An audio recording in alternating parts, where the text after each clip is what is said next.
welcome to The Reset, a weekly dispatch of experiences and takes on performance in modern care.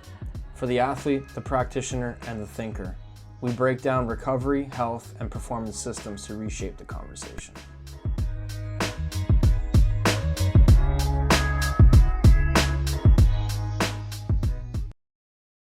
Welcome everyone to the Reset audio files. This is the first audio file that I'm including for you guys. It is attached to the 20th post titled The Human Experience in Healing and Performance, where we draw parallels between physical recovery and life recovery, and how pain and discomfort and resilience will shape our growth. The Reset, Episode 20.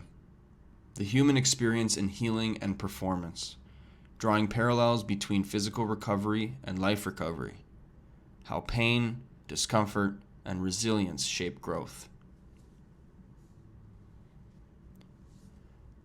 For most of my life, I've spent my energy driving towards being uncomfortable. It's not like I enjoyed the feeling of it per se, but it has more to do with me loving the feeling I had afterwards. I would try to meet a match for me that looked impossible to beat. But after becoming comfortable with it or conquering it, I would be more open to accepting my efforts in whatever it was that I did. This trend had no boundaries. It showed up in everything I did, and still does today for the most part. It taught me to accept difficulties as part of the plan, and how to manage my stress in response to them. The skill is something that I use in every facet of my life still. Relationships, work, hockey. I almost want the toughest path. It's not exactly the most efficient way to get where you're going, but I do believe that it is one that bears the most fruit at the end of the trip. Today I understand what that means for the next path in my life, and I understand that getting there is going to be dependent on the culmination of efforts that I put forward to take down the boundaries along the way. I see this in my work now, in how my patients and athletes view their own struggles with injury or pain.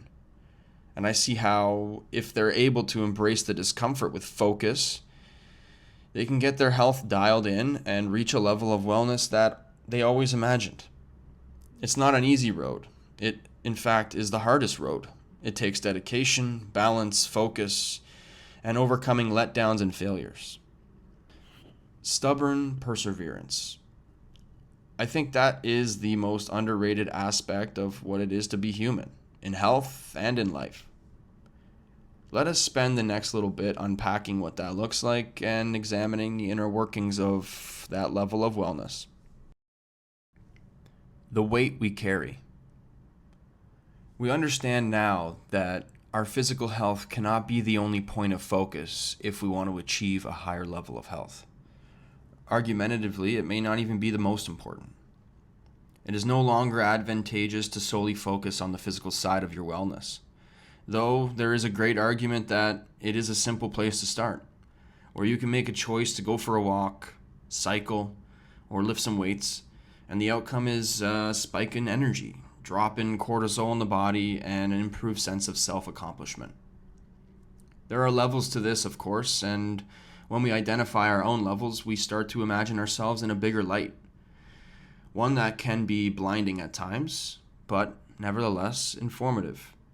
This light provides some guide for when we can envision ourselves healthier, we can start to shape the path towards it. Imagination without action is just a dream, and so the pressure is on. The pressure to perform, heal, and stay focused and determined despite whatever life throws our way.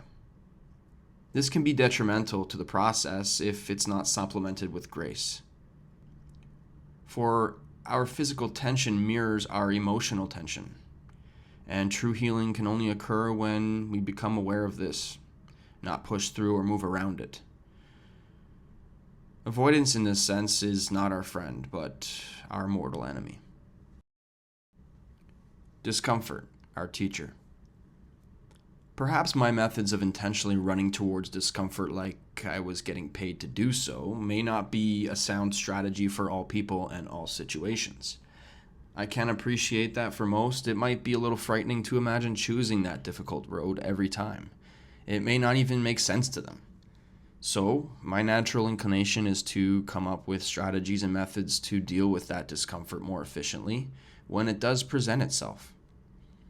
Pain is an excellent teacher. It may not be a clear communicator, but it is a consistent one. We should listen to it, soak up its offerings like a sponge does water. When we alter the mindset we have to account for these teachings, we can then learn and grow from them. This mindset shift will act as a spark to engage our mental awareness and embrace the changed form of our body that follows.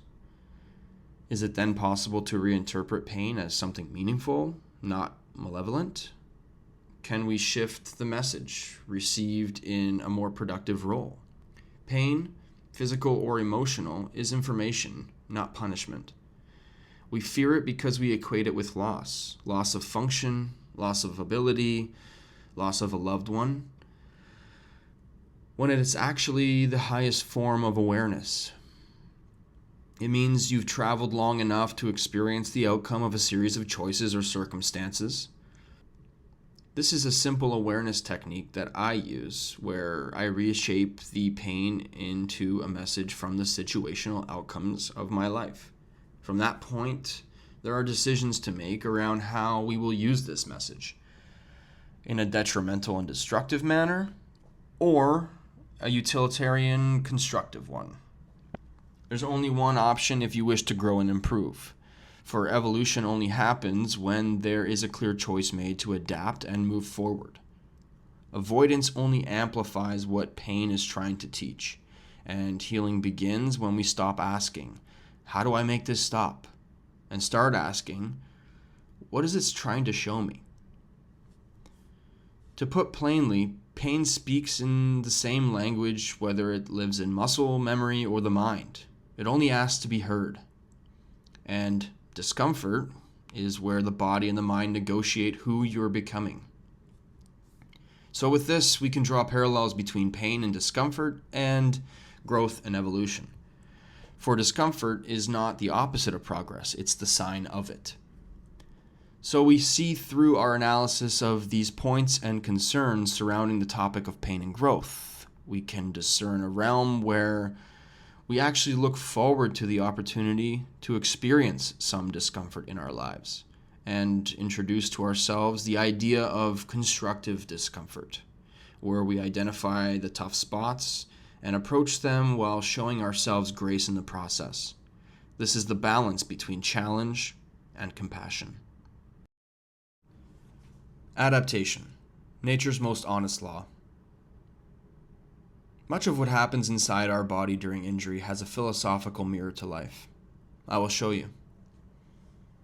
Let's break down an injury and identify the steps of healing that occur inside our cells first.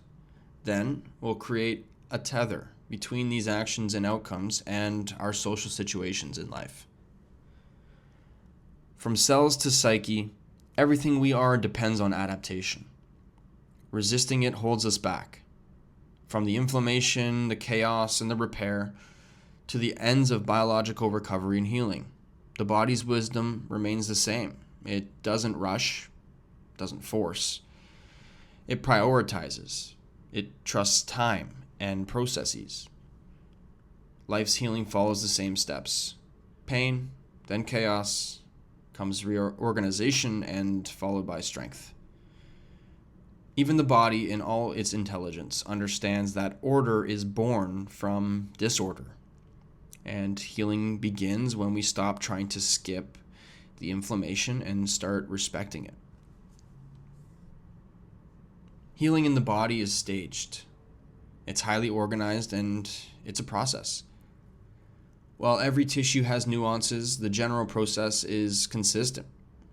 Injury, then assessment and allocation, followed by repairing and remodeling. Here's a quick breakdown of what that looks like and how it's relatable to everything you do. We'll start with the injury and immediate response. What happens? Tissue damage occurs regardless of the mechanism and regardless of the location. Localized swelling and blood flow rush to bring in micronutrients to the area, and then immune cells rush to the site to remove debris and metabolic waste. So when something in your body breaks down due to injury, it's first responsible for assessing the damage and sends the cleanup crew to do so. Acknowledgement and understanding is the first step. This step helps prevent further damage and unnecessary further steps from taking place. The life parallel here is that viewing the problem from a perspective of understanding and acceptance can only bode positive outcomes. Supporting that system by letting yourself feel or see the discomfort for what it is, only to equip yourself with the proper mechanisms to handle it. This cannot be skipped. The second stage is inflammation. So what happens here is that there are areas of injured tissue that become red and swollen, accompanied by maybe some pain or discomfort, and the immune cells release chemical signals to recruit more repair cells. This is the signal that repair has started. It's the alarm system and the first stage of healing. It's not the enemy. Rather, it's a critical first step to the healing process. And the parallel here is emotional discomfort acts similarly to this. It tells you something in your life needs attention before growth can begin. Next, we have proliferation and repair. Cells called fibroblasts produce new structural tissue, kind of like collagen. Blood vessels grow into the area to provide blood and nutrients more specifically to that area of healing. And granulation tissue forms. These are tissue cells that are temporary for further healing. Basically a scaffold for the new permanent tissue to come. Now the body starts to rebuild, laying new tissue down like the scaffolding for a house, preparing for permanent repair. And so in life, after processing pain, we begin rebuilding routines and skills or relationships. It's messy and fragile at first, taking time and requiring a lot of concerted efforts, but it requires care to complete that job. Last is the remodeling or maturation stage. Collagen fibers reorganize along stress lines, tissue strengthens and becomes more functional, and scar tissue may form, though less elastic than original tissue, before the tissue fully regenerates. Finally, the body strengthens and reorganizes new tissue, turning it into something strong, functional, and ready to handle stress again. In life, this is true resilience, and it's built here. When lessons from struggle integrate into your habits, mindset, and identity, you don't just recover, you adapt, and you grow stronger than before. Final thoughts. It is only in true understanding can we have the information necessary to decide how to move forward. We don't need all the information, just the will to want to find it and listen to it. In the game of health and performance, much like the game of life, we can look at the outcomes and the discomforts of those outcomes as great teachers. Moments of understanding and knowledge acquisition in order to better heal and prepare for the future. These moments have the profound ability to shape us, how we heal, and how we live. It is up to each of us to have the self-awareness to be still, assess, and feel what is happening in order to have positive change as the outcome. Here is where we understand ourselves, our true capacity to perform and to heal. And here is where we grow and evolve into something greater than our former selves. How we treat our body is how we should treat our mind, with respect and understanding, and with focus and trust. And as we continue down that path, we always give grace. As always, stay learning and stay curious. In health and performance, Alex.